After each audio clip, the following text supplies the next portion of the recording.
संसद टीवी के और भी प्रोग्राम्स देखने के लिए सब्सक्राइब करें हमारा यूट्यूब चैनल और हाँ, इन्हें लाइक और शेयर करना ना भूलें। नमस्कार, स्वागत है आप सभी का संसद टीवी में। मैं हूं आपके साथ अमृता चौरसिया और इस वक्त मेरे साथ मौजूद हैं डॉक्टर रूबी मखीजा। इनका नाम ही इनकी पहचान है क्योंकि 10 सालों से जिस स्वच्छता अभियान का आगाज़ प्रधानमंत्री नरेंद्र मोदी ने किया था और वो बहुत तेज़ी से हमारे देश में एक मिशन के तौर पर चल रहा है। आप एमसीडी की ओर से ब्रांड एम्बेसडर हैं स्वच्छता अभियान की, साथ ही वाई वेस्ट वेंसडे फाउंडेशन का जो एनजीओ है उसको रन करती हैं और दिल्ली की जो सबसे पहली ज़ीरो वेस्ट कॉलोनी है वो आपके माध्यम से उसको स्थापित किया गया था। बहुत स्वागत है आपका संसद टीवी में हमसे बातचीत करने के लिए। मैम, सबसे पहले तो स्वच्छता अभियान को लेकर मैं बात करना चाहूँगी। आप 8 सालों से इससे जुड़ी हुई हैं। 4.0 इस समय कैंपेन चल रही है। पिछले 8 सालों में इस अभियान के माध्यम से आपने क्या कुछ बदलते हुए देखा है? कितना बड़ा चेंज आप देखती हैं इस देश में इस अभियान के माध्यम से, जिसका आगाज़ हमारे प्रधानमंत्री नरेंद्र मोदी ने किया? बहुत बहुत शुक्रिया अमृता जी और संसद टीवी का मुझे यहाँ कवर करने के लिए। और मैं ये कहना चाहूँगी कि मैंने पिछले 8 सालों से जो मैं स्वच्छ भारत मिशन के अभियान के साथ जुड़ी हुई हूँ, अब मैंने यहाँ पे इस अभियान को एक जन आंदोलन का रूप लेते देखा है। आप देखें, आज की डेट में हर नागरिक, हर सिटीज़न आपको स्वच्छता की बात करते सुनेगा। आप सुबह उठते हैं, आपके घर से कचरा जब लेने के लिए गाड़ी आती है, वो ये आपको समझाते हुए आती है कि स्वच्छता का क्या महत्व है।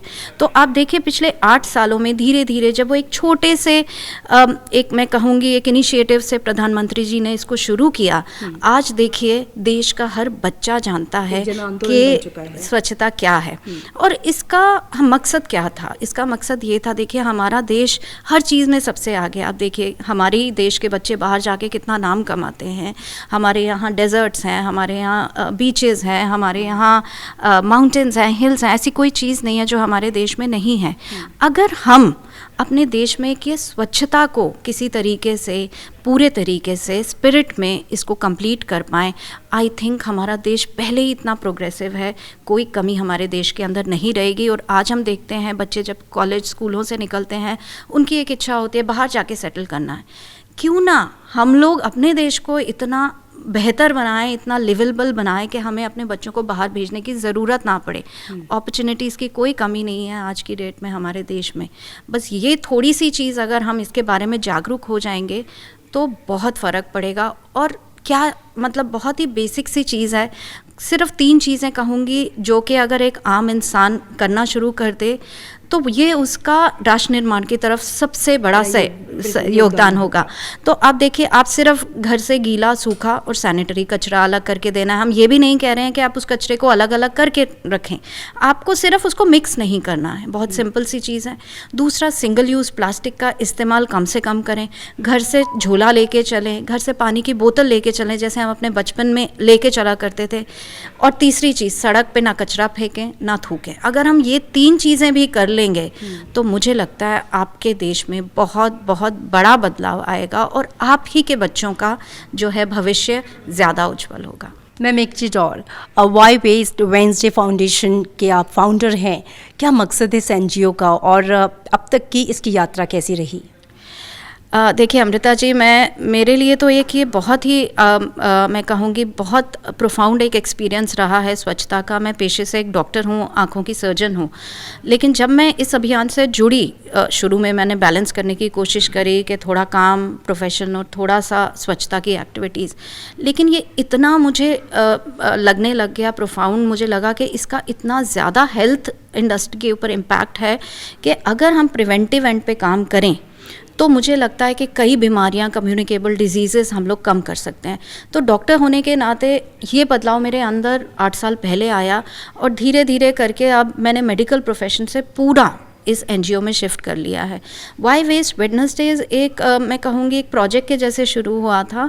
अब इसको 3 साल हो चुके हैं और इसके अंदर हमने बहुत सारे प्रोजेक्ट्स किए हैं दिल्ली के अंदर, जिसमें से कुछ कॉलोनीज़ को ज़ीरो वेस्ट टू लैंडफिल हमने बनाया। मेरी अपनी कॉलोनी जो है वो पिछले 6 साल से आप मानिए कि एक पत्ता, एक छिलका, एक कागज़ का टुकड़ा लैंडफिल पे नहीं जा रहा। करीब 6 लाख किलोग्राम कचरा हमने लैंडफिल साइट पे जाने से बचाया है। तो आप देखिए कि एक छोटी सी 250 घरों की कॉलोनी का अगर ये इम्पैक्ट हो सकता है, तो उसको अगर हम ना केवल दिल्ली में, दिल्ली के बाहर दूसरे प्रदेशों में भी फैलाएंगे तो आप देखिए उसका कितना बड़ा इम्पैक्ट होता है। तो इसी एक मैं कहूँगी एक फीलिंग के साथ मैंने ये वाई वेस्ट वेडनेसडे शुरू किया था कि हम कम से कम हफ्ते में, सप्ताह में एक दिन के कुछ घंटे अगर हम राष्ट्र निर्माण को स्वच्छता के माध्यम से दे दें तो आई थिंक बहुत कुछ बदल सकता है। और ये हम किसी सरकार के लिए नहीं, किसी के लिए नहीं कर रहे हैं, ये हम अपने ही बच्चों के लिए कर रहे हैं। मैं भी चाहती हूँ कल को मेरे बच्चों को एक साफ स्वच्छ देश मिले, तो उसके लिए हमें ही मेहनत करनी पड़ेगी। डॉक्टर रूबी स्वच्छता अभियान की ब्रांड एम्बेसडर और वाई वेस्ट वेडनेसडे फाउंडेशन की फाउंडर होने के नाते देशवासियों के लिए, हमारी युवा पीढ़ी के लिए, क्योंकि उनके कंधों पर जिम्मेदारी ज़्यादा है क्योंकि वो भविष्य का निर्माण कर रहे हैं, आपका मैसेज? मैं सिर्फ इतना कहना चाहूँगी कि हर इंसान मैटर करता है। अगर हम ये सोचते हैं कि मैं ये करूँगा उससे क्या फ़र्क पड़ेगा, सब तो नहीं कर रहे हैं, तो मैं आपको सिर्फ इतना कहना चाहूँगी कि एक इंसान अगर पन्नी का त्याग करके कपड़े का थैला इस्तेमाल करता है तो वो अपने जीवन काल में 20,000 से 80,000 तक पन्नी बचा लेता है। एक इंसान अगर ये कहता है मैं कचरा अलग अलग करके दूंगा तो वो 4,000 किलोग्राम कचरा लैंडफिल पे जाने से बचा सकता है। तो प्लीज़ इसको समझें कि हर वो इंसान जो इस देश का वासी है वो महत्वपूर्ण है, उसका अपना एक इम्पैक्ट है। और जहाँ तक कि हम सबको पता है कि हमारी देश की 50% जो संख्या है, जनसंख्या है, वो 25 साल के नीचे है और वो यूथ है। तो मैं यूथ को स्पेशली ये संदेश देना चाहूँगी कि अगर तुम्हें अपने देश, एक अच्छा देश चाहिए, एक स्वच्छ देश चाहिए, एक प्रोग्रेसिव देश चाहिए, तो तुम्हें उसके लिए खुद काम करना पड़ेगा। आप खुद भी जागरूक हों और आप अपने आसपास में भी कोशिश करें कि आपके आसपास के लोग भी जागरूक हों। थैंक यू सो मच संसद टीवी से बातचीत करने के लिए, आपका शुक्रिया। संसद टीवी के और भी प्रोग्राम्स देखने के लिए सब्सक्राइब करें हमारा YouTube चैनल और हाँ, इन्हें लाइक और शेयर करना ना भूलें।